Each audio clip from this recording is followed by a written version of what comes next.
Who is he? Spider-Man. Real name, Peter Parker. Created by Stan Lee. First appearance, Amazing Fantasy number 15 of August 1962. This is how his origin goes. One day, Peter Parker was attending a science exhibit. While he was there, a spider crawled into a science experiment, and no one noticed it. The spider then proceeds over to Peter and bites him on the hand. Peter feels dizzy and then leaves. As he's walking home, a car starts driving down the road and it's about to hit him. Peter doesn't even notice the car, and just as it's about to hit him, Peter leaps off the ground and onto the building. He's sticking onto the building wall. He doesn't even know what's going on. Afterwards, he then goes home to his Aunt May and Uncle Ben's house. As you see, his parents left him there a couple years ago. They're now dead. Peter then realizes what's happening to him. You see, when that spider hair landed in the experiment, it made it radioactive. So, when it bit him, it gave Peter the same ability that the spider has. It gave him the ability to stick to walls. It also gave him the ability of incredible reflexes and agility.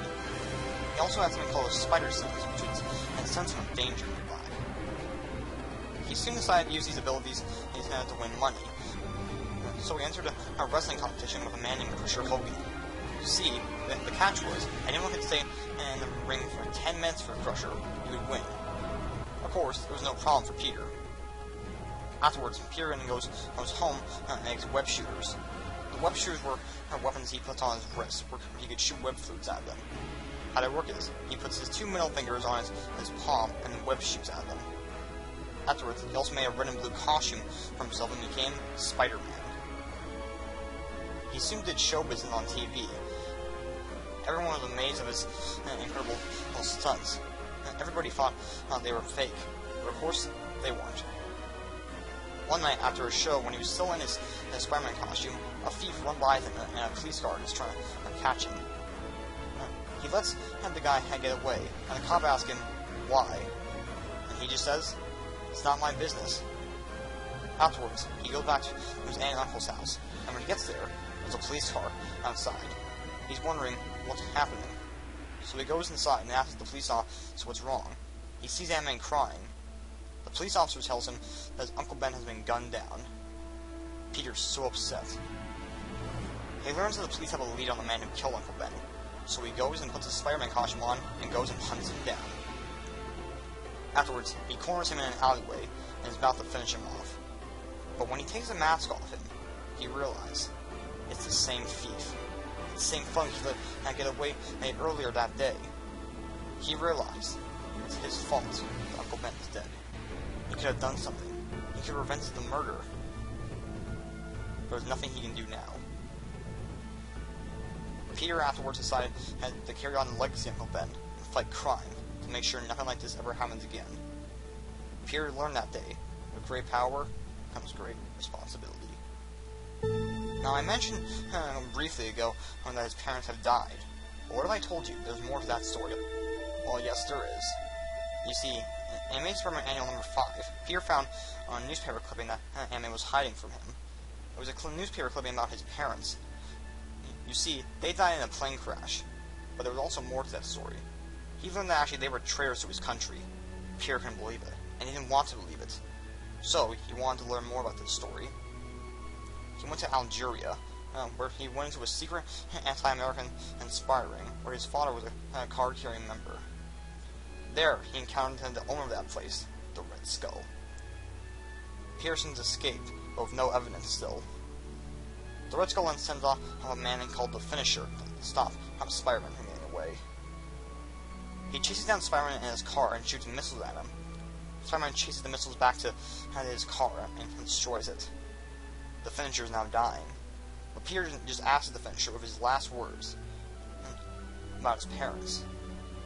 And he tells him the whole story about his parents. You see, his parents weren't betrayers to their country at all. They were double agents. They infiltrated Red Skull's base to get information for the government. Afterwards, Red Skull sent him off on a mission to carry some files over the countryside. His wife, Mary, had joined him. Also forgot to mention, his father's name is Richard Parker. But the Finisher had rigged the plane to explode. the Finisher is the one who killed his parents that day.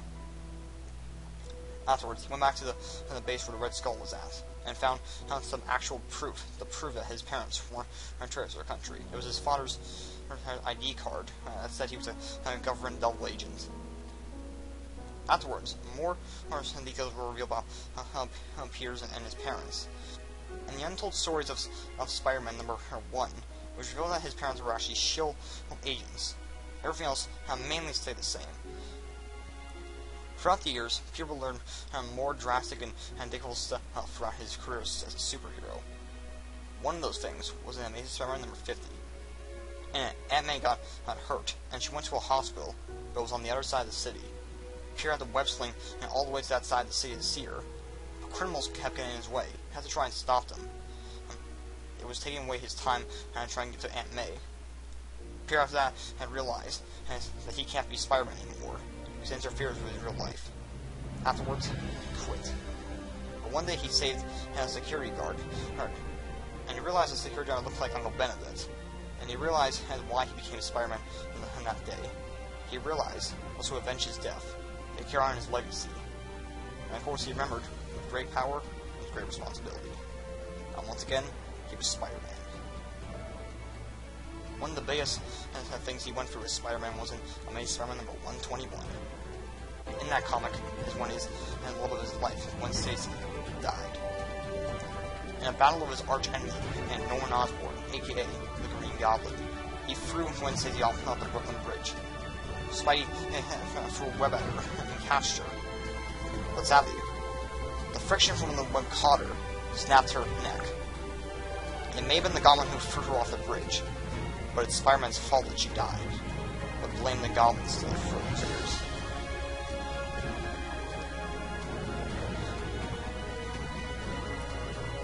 Spider-Man has gone through also multiple different origin stories throughout the years, including in the Ultimate Universe, in Ultimate Spider-Man number 1, where he's actually bitten by a genetically engineered spider. About the origin story, for Ed. Spider-Man's powers are, well, not that very many.